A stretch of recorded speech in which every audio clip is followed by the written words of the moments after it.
Ya, ingin langsung ke Dokter Diki Budiman di Australia. Mungkin Dokter Diki, kalau dari beberapa solusi ataupun juga masukan ya Dokter Diki ya, banyak contoh misalnya ID mengusulkan untuk kembali apa PCR test, Ya. nah kayak gitu. Lalu ada sebagian juga epidemiolog yang mengatakan ya kalau misalnya memang terjadi klaster di situ, ya mau nggak mau harus WFH.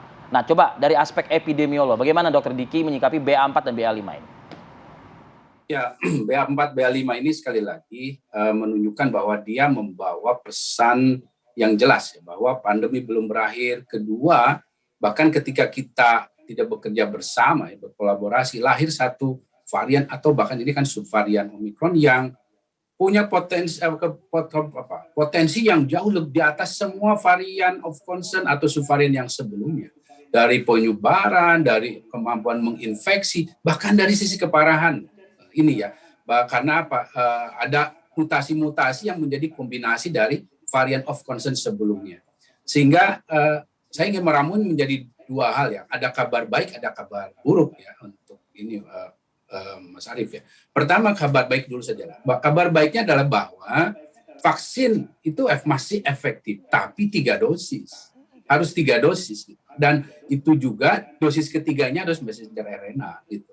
Bahkan pada kelompok yang tadi disebutkan Dr. Alex yang berisiko tinggi itu kalau perlu diberikan dosis keempat ya. Nah, kemudian vaksin juga terbukti efektifnya dalam apa? Dalam menurunkan kesakitan. Orang ke rumah sakit sedikit, orang juga mengalami fatalitas juga sedikit. Tapi ya kalau 3 dosis itu, kalau itu tidak terjadi atau tidak tercapai karena efikasi vaksin itu harus dikalikan dengan coverage dari vaksinasinya sehingga menghasilkan efektivitas dari vaksin.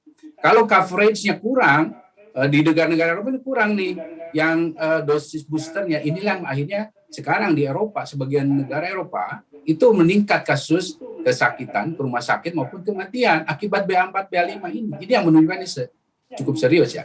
Kabar baik lainnya adalah bahwa saat ini pun bahkan salah satunya Moderna merilis ada vaksin spesifik untuk subvarian ini. Ini yang merupakan hal yang juga menjadi pemicu untuk dilakukan booster. Kemudian kabar baik lainnya ya 5M atau masker atau 3M atau apapun itu masih efektif dengan kombinasi vaksinasi.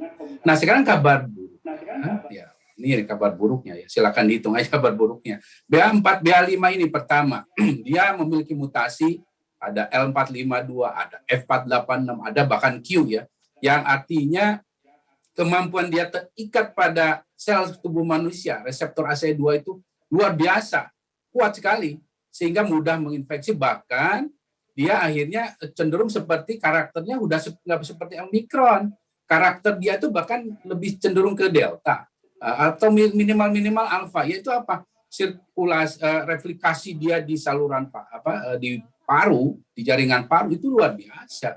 Sehingga kenapa di Jepang ya disampaikan bahwa salah satu profesor di sana menemukan bahwa ini bisa menjadi salah satu yang jauh lebih berbahaya daripada Delta. Nah ini yang harus diketahui. Kemudian juga hal buruk lainnya yang dibawa oleh BA4 BA5 ini adalah bahwa dia mampu menginfeksi bahkan pada orang yang sudah 3 dosis tadi, bahkan Dr. Fauci ini udah 4 dosis ya dia terinfeksi juga. Nah kemudian dia bisa mereinfeksi, ya, menginfeksi ulang. Nah makanya ini harus ada pelurusan pemahaman di publik bahwa wah saya udah kesekian, wah saya makin kuat nih. Salah, bagaimana logikanya itu kalau makin kuat ya nggak akan terinfeksi. Yang terjadi di riset bahkan membuktikan bahwa dia ada masalah ini yang disebut tadi Dr. Alis ada disebut long COVID. Salah satunya adalah kemampuan tubuh dalam merespon ini bukan berarti makin bagus. Ya, ini yang dibawa oleh SARS-CoV-2 ini sehingga potensi dampak kelanjutannya bahkan pada reinfeksi yang kesian itu menjadi lebih turun kualitas kehidupannya. Kualitas jangka panjang timbul masalah-masalah penyakit itu makin besar. Ini yang harus diketahui sehingga atas dasar pemahaman ini prinsip mencegah terinfeksi COVID-19 apapun varian atau subvariannya itu harus diutamakan daripada terinfeksi. Karena sekali lagi ke depan trennya trennya secara epidemiologi ataupun data dari kesakitan kematian, memang ini untuk subvarian atau varian yang apapun yang muncul dari COVID-19 ini akan menurunkan akan menurun angka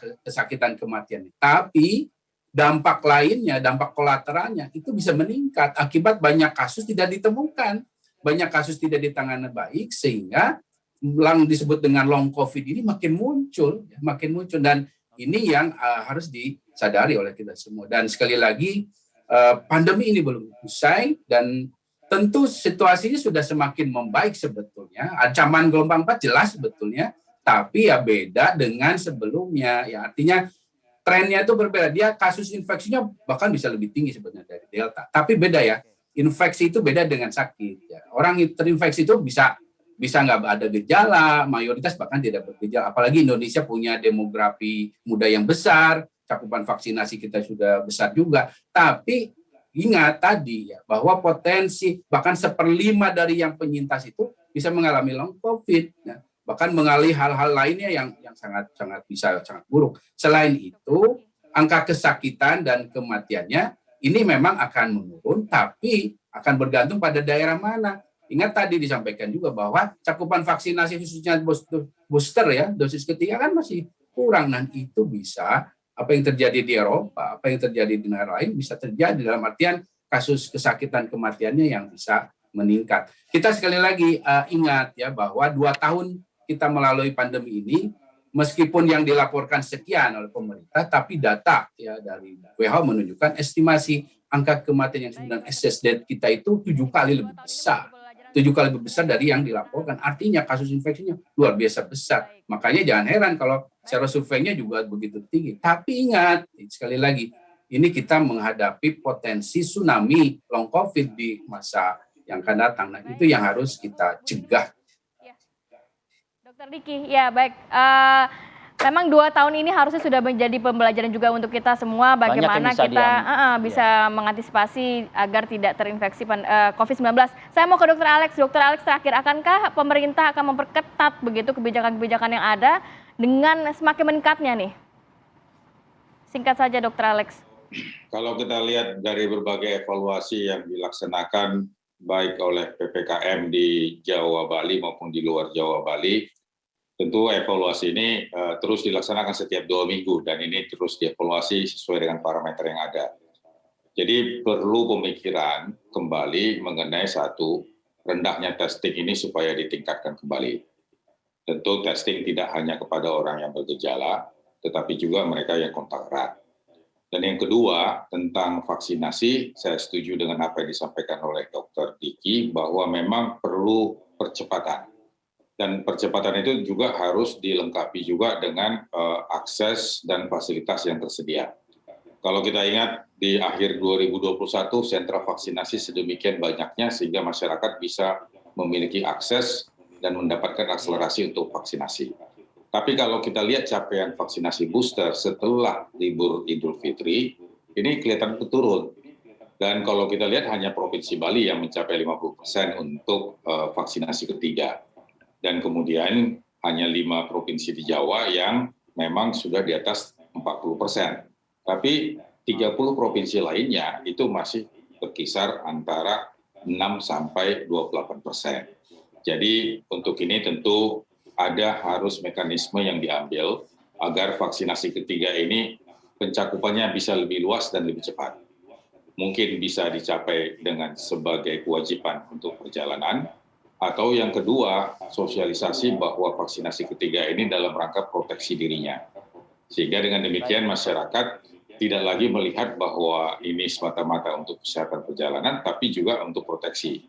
Sehingga dengan demikian vaksinasi booster ini akan bisa mempercepat cakupan dan kemudian meningkatkan perlindungan. Memang benar bahwa vaksinasi 1 dan 2 sudah dilaksanakan, bukan bertiga, vaksinasi ketiga atau vaksinasi keempat itu akan akumulatif meningkatkan imunitas. Karena reaksi antigen antibodi yang timbul itu juga akan surut sesuai dengan perjalanan waktu. Sehingga memang perlu dilakukan penguatan vaksinasi. Dan penguatan vaksinasi itu tentu dilihat dari skala prioritas di setiap provinsi. Yang berikut pelacakan kontak juga penting. Oleh karena kita harus tahu berapa positivity rate. Dengan positivity rate kita bisa mengawasi dan mengendalikan apakah masyarakat dibatasi atau sangat terbatas dalam pergerakannya. Termasuk juga mungkin asesmen untuk levelisasi PPKM. Memang saat ini kita sekarang menikmati hasil kerja keras kita semua dalam level 1. Tapi tidak tertutup kemungkinan juga beberapa daerah bisa saja turun ke level 2. Tentu ini kita kembalikan kembali kepada kepala daerah, baik provinsi, kabupaten, kota. Kita tidak mau mengulangi kembali sejarah kita di masa 2021 di sekitar bulan 6, bulan 7. Waktu itu kita masuk ke dalam PPKM darurat. Kendatipun virusnya tidak seletal virus Delta, tapi kita tetap waspada. Kita tidak tahu dampak jangka panjangnya bagaimana. Ya, Dr. Alex Ginting dan juga Dr. Diki Budiman sudah memberikan informasi dan juga waktunya pada pagi hari ini. Sehat selalu Dr. Alex dan juga Dr. Diki. Assalamualaikum. Baik.